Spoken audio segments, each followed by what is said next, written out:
And here we go. His Excellency the President now launching the report. We press the buzzer. Thank you. The launch on our screens. Ongeza sauti kidogo tuweze kusikia.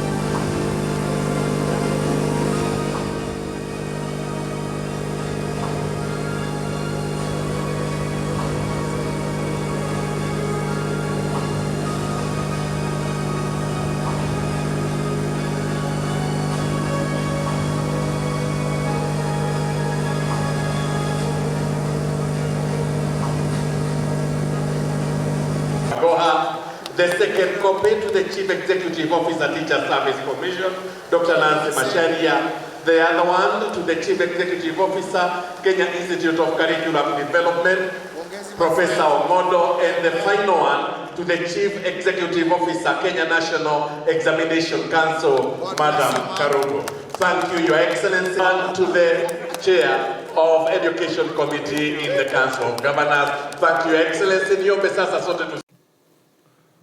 We are indeed currently making the third such transition since the independence of our nation.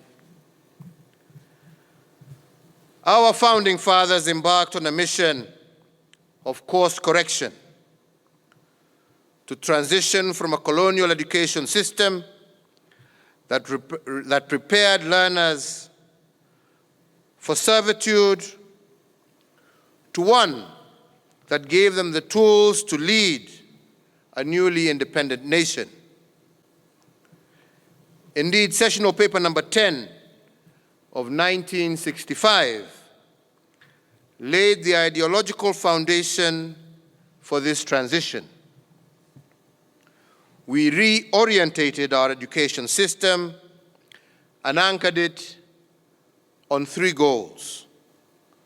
And these were mutual social responsibility, Africanization, and economic productivity. In 1985, we made yet another monumental shift. We transitioned from the 7-4-2-3 system into the 8-4-4 system. But with time, the 8-4-4 curriculum became inconsistent with the aspirations of our growing nation, particularly because of its overload curriculum and its academic and examination-focused approach. Similarly, it proved rigid and unforgiving to the learner who did not fit into its mold. A mold that placed inordinate emphasis on content as opposed to competency, raw knowledge as opposed to hands-on skills. And as we began re-engineering it, we had to return to the fundamental principles of sessional paper number 10 of 1965. The spirit of this anchor instrument was simple. Citizens do not fail. It is systems that fail them.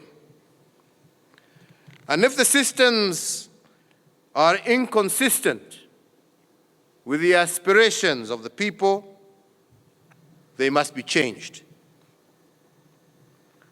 Ladies and gentlemen, we are at a tipping point in our education system. The old must give way to the new. The summons of our times requires us to reimagine how we educate our children.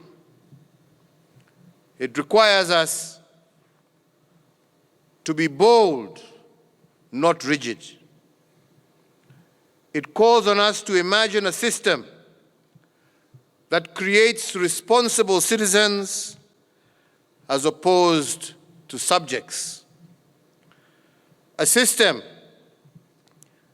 that celebrates the creative potential of all our children as opposed to one that leaves them with labels of failure if they do not pass exams. We want a system that brings about freedom as opposed to conformity.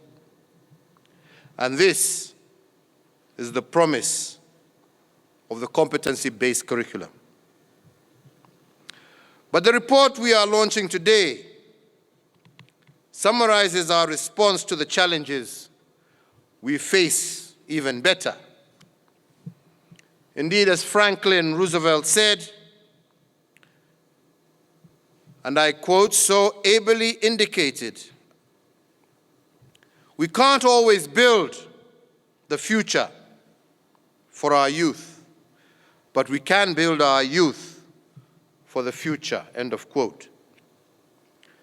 If the challenge of our time is that of rapid technological growth, then the response of our education system must be that of digital literacy.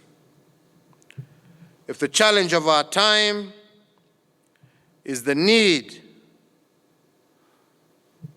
to resiliently confront unprecedented crises such as COVID-19, then the response of our education system must be that of teaching our children the skills of critical thinking and problem solving.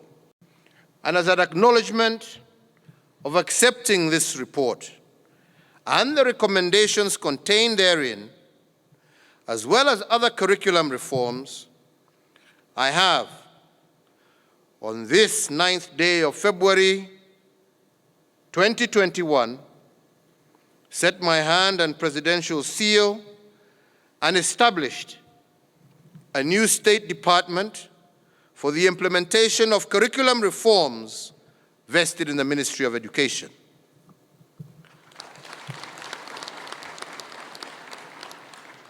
Further to these reforms, I wish to direct the Ministry of Education to 1, establish a comprehensive monitoring and evaluation mechanism that will facilitate tracking of the implementation process so that prompt interventions can be incorporated where necessary.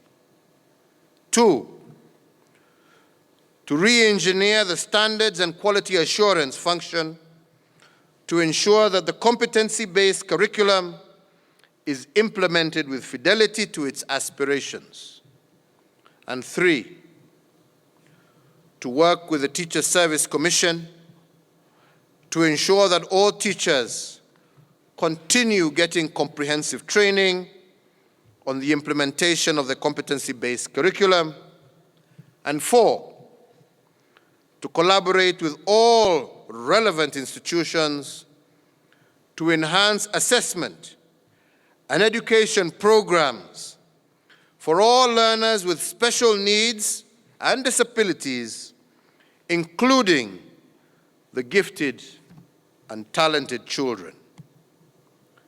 5th, to work with the Teacher Service Commission to establish mechanisms of sharing physical and human resources between senior secondary and technical and vocational education training, or TVET, institutions.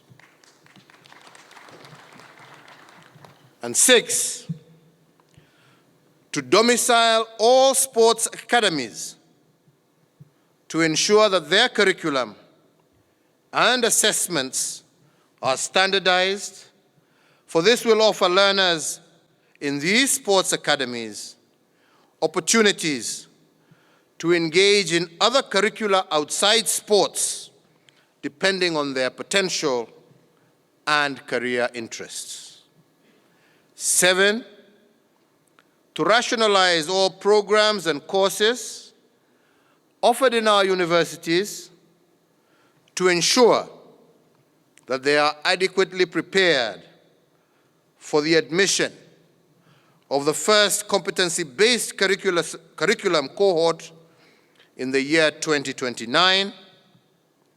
And 8, to work with all stakeholders in the sector and government ministries to ensure that the competency-based curriculum reforms are smooth and systematically rolled out at all levels of education. Ladies and gentlemen, our founding fathers taught us that to be architects of our destiny, we must plan for it. Given that the challenges of our times calls us to respond using our education system, we can only succeed through designing and implementing a fit-for-purpose education system.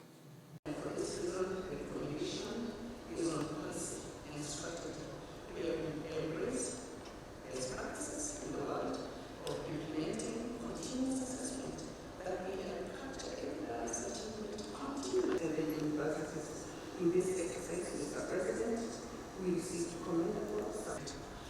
In this context, we also education in processing the bulk of quantitative and qualitative data studies that include the number of classes, the data that we collected, particularly the quantitative one, grade 6, the Kenya National